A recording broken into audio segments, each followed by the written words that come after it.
I mean, the Red Lion was in so many ways, was like your everyday basic Greek diner, right? So I've been to so many other cities, and you can kind of see them. So I mean, a lot of people refer to them as like a greasy spoon, right?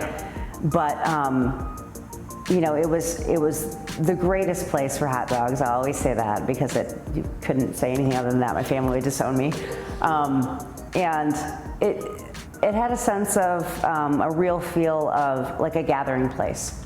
You know, I've met so many people through the years that have said that, that people would go down there and hang out and just drink coffee, and because they served unlimited coffee, right? So like bottomless refills, and that we would get people to sit around for a long time and talk. You know, my dad did a lot of that through the years, and so did my grandfather. I mean, they would sit there for hours with customers just chit-chatting, and you know, that was part of their day. And I think that that's why they became so much a part of the community, is that people really genuinely knew them because they had spent time with them. You know, they weren't just the restaurant owner, they were someone that really was there, and they were a presence actually at the store. So I think that made a huge difference with, you know, when you're going into a Chick-fil-A or a McDonald's, like you don't interact with anyone that actually owns the place, but there, you know, they always were there to you know, get to know their clientele.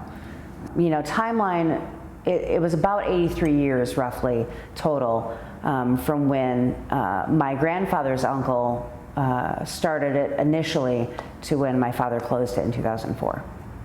Yeah, I mean, how many businesses do you know that have been around for that long? I mean, there aren't a lot. So and you know, as a child, I grew up just thinking that was the norm, but now as an adult, I can look at it and be like, that is not the norm for, let alone restaurants. I mean, out of any of the industries, that is one of the most challenging. So to have that be the case for that many decades is pretty remarkable. When I think of my dad and, you know, remember who he was, a lot of the times that I would just go and visit him at the restaurant, or I would go along with him, you know, as he would make his rounds to all of them, and especially to Bridge, because there was just a certain feel when you walked into the Bridge Street store that wasn't like the other ones. You know, the other ones were slightly newer in slightly newer buildings, and so they didn't have the same vibe to them that Bridge Street did, and he felt most at home at the Bridge Street building, like he really did. Like you could tell his office in that one, because he had offices in the basement of all of them, but the office at Bridge Street one had like all of this stuff, right? So it just was like, it was just part of who he was. And when I think of him, you know, that is a big part of my memory. I can still, when I talk about it, recall the sense, right, of walking into the building and the smell of the chili cooking and the smell of the dishwasher running, and like the you know, all of those things permanently etched in here. I mean, I think it is the coolest thing that the old sign is going up. So I know that my father and grandfather are smiling down from heaven on this event and the whole thing, because they were very proud men, you know, very proud, both very stubborn also, but very proud men. And so they would be overjoyed that their legacy is in some way still living on. You know, I get a lot of people saying, but what about the hot dogs, right? But to be able to have a piece of history and a piece of, you know, the Koukios family history as part of it is just a really, really cool thing. Well, it was just a great place to be. So this is where my father got to know Pete Christopoulos, his good friend and our good friend, and actually Pete's really one of my mentors, who owns the Mr. Burgers in town. So yes, it was a place where everyone could go, and you know, it's definitely fair to say that everyone was welcome there. You see that in church billboards and things of that nature. You know, they didn't need any billboard to say you're welcome here, and there clearly could be somebody down on his luck eating in a booth next to somebody that was, you know, very successful, a millionaire, and they'd be having a conversation.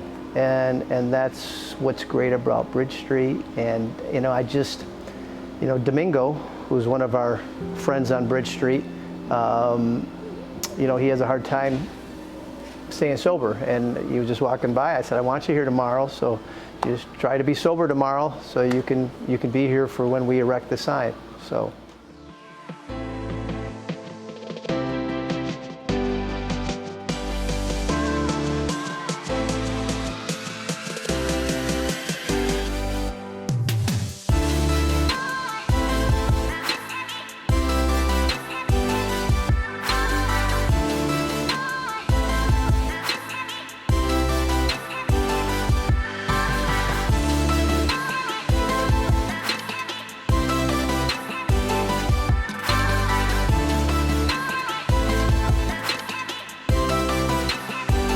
2 years ago is when Valley City contacted me when they first were thinking about this project.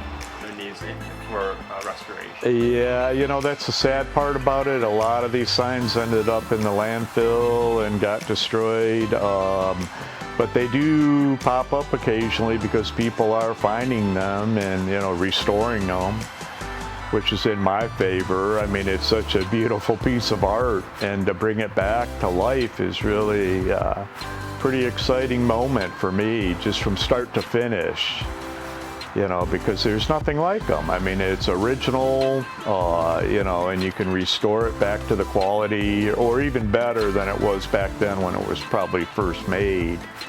I got about 100 hours of bending the glass for both sides of the sign, and looking forward to seeing it lit up. My part in producing this sign is to do all the neon layout, transformers, to mount the glass, and to refinish the faces so that we could make it look as nice as we could.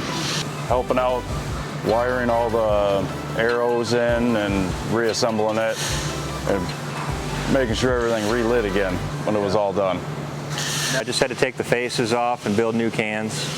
And the faces, luckily, were in such good condition, they actually held the sign together. Really? When I started pulling the faces, the sign just disintegrated. It was completely rusted. Yeah, just that, you know, that you can take something that's fallen apart and restore it and bring it back is kind of nice and makes you feel good when it's all done and it looks good again, and I think everybody will like it again. I'm being very careful with the sign because the porcelain, I mean, if you were to drop the face, crack the face, we can't fix it. So it was just being super careful, taking it apart and handling the faces, pulling the old neon off. That would probably be different from the norm, where you just, when you build a new sign, you don't have to really be careful. You can kind of throw it together. But when you're working with this, 60 plus years old, yeah. Well, I think most of the fun is just working together as a team. I had a chance to work with my son and work with Brock, and we really got a chance to kind of put things together in a way that it looks really professional, it looks nice, and we just wanted to be a part of it, so it was great. That restaurant meant so much to the West Side because it was a symbol of community, of welcomingness. I don't know if that's a word, welcomingness, but it was definitely a symbol of hospitality, and that's what, you know, our family has tried to do, is bring people together. You know, when I became a commissioner, you know, one of the reporters, one of my first meetings, they put kumbaya. They call me the kumbaya because I try to bring people together. You know, people always have, you know, different concerns and different motivations, but you try to find that common ground and bring people together, and we believe that sign will do that. And of course, you know, Jessica's been working really hard on this. Well, as you said, it's been a real process, and so it's great. It needed a lot of people involved. So my buddy John O'Connor, who took my spot as commissioner, continued, you know, what I felt was important for the city. Obviously, this particular sign is very important for this street, but this paves the way for, you know, if there are other folks out there that are willing to invest this kind of money in a sign, that it can continue in other parts of the city. And Kristen Turkelson, who's our city planner, she worked real hard to make this work. And of course, the Planning Commission, we were before them, you know, earlier this week. And so, or I guess last week, I should say. And so it's taken a lot of moving parts. It goes all the way back to our former city planner, Suzanne Schultz, who worked with me, and I think the people of Grand Rapids are just, they're going to think this is pretty cool. What is the legacy for Bridge Street to have the sign? Well, there's 3 pretty cool figures that brought Bridge Street about, in my opinion. And then I already mentioned Pete Kostropoulos, who's also a major figure in the city. He got his start here on Bridge Street. That started the Mr. Burger empire. But his boss, Sam Kukias, who started Red Lion, Bob Sullivan, who actually owned that building over there when he was our neighbors. So Volunteers of America was in that building. I think they moved in '73. My dad moved in here in 1954 after the first 4 years out of his home. And then of course, so again, Sam Kukias, Bob Sullivan, and my dad. And I've always talked about, doing a bronze, sculpture of those 3 guys. I don't know if it'll ever happen, but in my mind, those are the 3 guys that made Bridge Street what it is.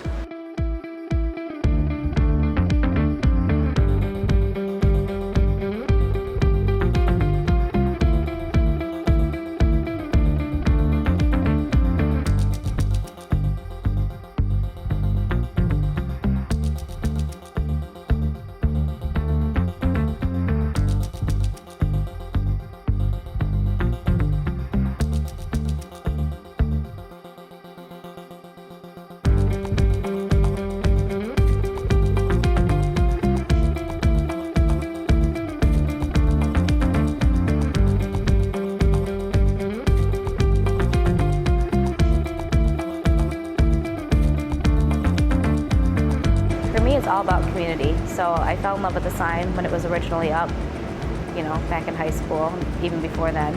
And then to see it cameo in 30 minutes or less just got me even more excited, because I'm like, oh, Hollywood thinks it's cool, so we have to think it's cool.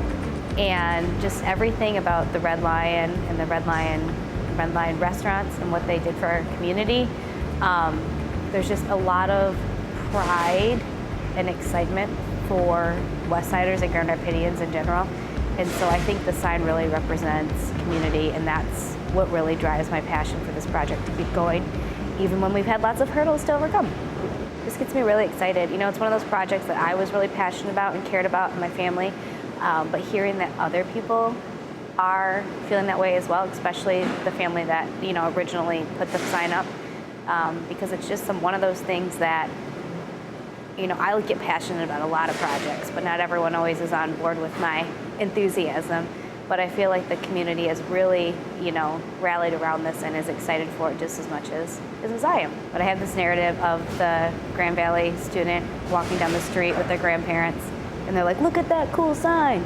And the grandparents are like, oh, I used to eat at Red Lion all the time. And they tell some anecdotal story.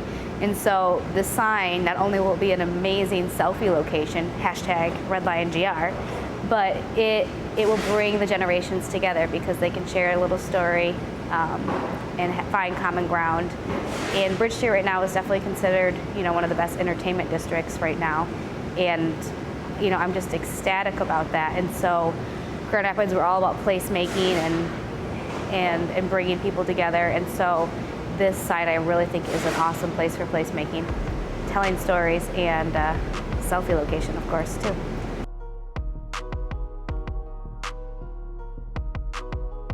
God bless the West Side, because it's meant everything to my life. And some of the properties that I own here I sold to Walt's father, and Walt asked me when he was young how he should get ahead in life, and I told him to get in the real estate business, especially on Bridge Street, because it's going to turn around, and look at the turnaround that it's made. Unbelievable. Thank you, Westsiders. I thank all the people who've helped us bring together the West Side. It was Henry Ford who said, coming together is a beginning, keeping together is progress, but working together, that's success. And that's what we have here. We have success. And because old signs are cool, we on the west side are part of this coolness, and we will remember and we will carry forth. Thank you. Any city that is a city of the future also has a good understanding of its past. We've heard something of sharing and the testimonies today about all the wonderful memories of the past that have occurred on Bridge Street and how that has propelled us or accelerated us into where we are today. And now we are simply building upon that which was already built before. And so I want to thank you for, again, for allowing me to be part of this moment, this occasion. Look forward of it not only being a reminder for our local Grand Rapidians, but as we embark into this week of Art Prize with the grand opening, I'm looking forward to many of the 500,000 people coming to look at this site and reflect on our past, reflect on it as art, but also to be accelerated for our local businesses that are here today as they move forward in their future. So thank you so much.